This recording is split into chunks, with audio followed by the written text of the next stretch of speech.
ఒక పర్వతం పైన చిత్రకళ అనే మంత్రగత్తె నివసించే ఇల్లు ఉంది. ఆమెకు చేతబడి తెలుసు. పర్వతం దిగువన మంత్రగత్తె తన మంత్రంతో తన నియంత్రణలోకి తీసుకున్న ఒక గ్రామం ఉంది. ఆమె కోపంగా ఉంటే ఆమె తన మంత్రంతో మొత్తం గ్రామాన్ని నాశనం చేయగలదని తెలిసిన గ్రామస్థులు ఆమెను చూసి భయపడ్డారు. ఆమెను సంతోషంగా ఉంచడానికి గ్రామస్థులు ఆమె ఆదేశాలన్నింటినీ పాటించారు. వారు సంపాదించిన దానిలో ఎక్కువ భాగం ఆమెకు ఇవ్వాలి. ఒక గ్రామంలోని ఇంట్లో రాకేష్ అనే బాలుడు నివసించాడు. పొలాల్లో పనిచేసే అతని తండ్రి చనిపోయాడు. అతని తండ్రి మరణం తరువాత రాకేష్ వ్యవసాయం చేపట్టాడు. కాని అతను కష్టపడి సంపాదించిన పంటలలో ఎక్కువ భాగం మంత్రగత్తెకు ఇవ్వవలసి వచ్చింది. ఒకరోజు రాకేష్ తన తల్లితో, అమ్మా, మనం ఎప్పటికీ ఇలా ప్రశాంతంగా జీవించలేము. ఈ మంత్రగత్తె కారణంగా నా తండ్రి ప్రాణాలు కోల్పోయాడు. ఇప్పుడు నేను కూడా బానిసలా జీవిస్తున్నాను. అతని తల్లి, కొడుకు, నీకంటే ముందే చాలా మంది మంత్రగత్తెని ఎదిరించడానికి ప్రయత్నించారు.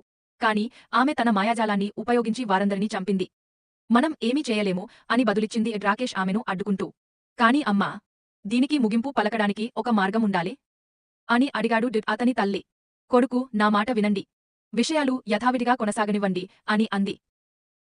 రాకేష్ తన గ్రామంలో బడిపెద్ద వృద్ధుడైన దినానంద్ మామగారిని కలుసుకుని, నాన్నగారి మరణానికి కారణమైన ఈ మాయవిని ఆపాలంటే ఏదైనా మార్గం ఉందా అని అడిగాడు.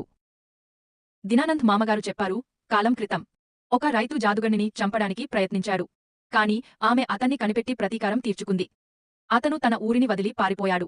అతను ఇప్పుడు పక్క ఊరిలో ఉన్నాడు. అతని పేరు గోపాల్.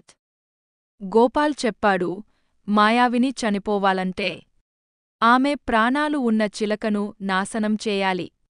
ఆమె ప్రాణం ఆ పక్షిలో ఉంది. రాకేష్ గోపాల్కు వీడ్కోలు పలికి తన గ్రామానికి తిరిగవచ్చాడు. ఆ రాత్రి అతను మంత్రగత్తె భవనంలోకి దొంగచాటుగా వెళ్లాడు. ఆమె నిద్రపోతున్నట్లు అతను చూశాడు.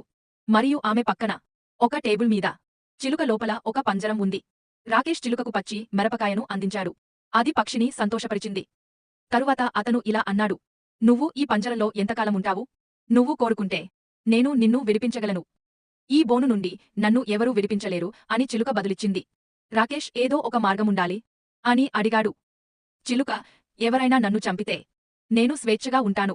నేను చనిపోతే మంత్రగత్తె కూడా చనిపోతుంది. మరియు ఆమె చనిపోయిన తర్వాత నాలో 2 జీవితాలు ఉన్నాయి కాబట్టి నేను తిరిగి బ్రతుకుతాను. రాకేష్ అడిగాడు, కాని నీకు నొప్పి కలిగించకుండా నేను నిన్ను ఎలా చంపగలను? చిలుక బదులిచ్చింది, నువ్వు ఏదో విధంగా ఈ గదిని పొగతో నింపితే నేను ఊపరాడక చనిపోతాను. ఇది విని రాకేష్ వెళ్ళిపోయి మరుసటి రాత్రి తిరిగవచ్చాడు.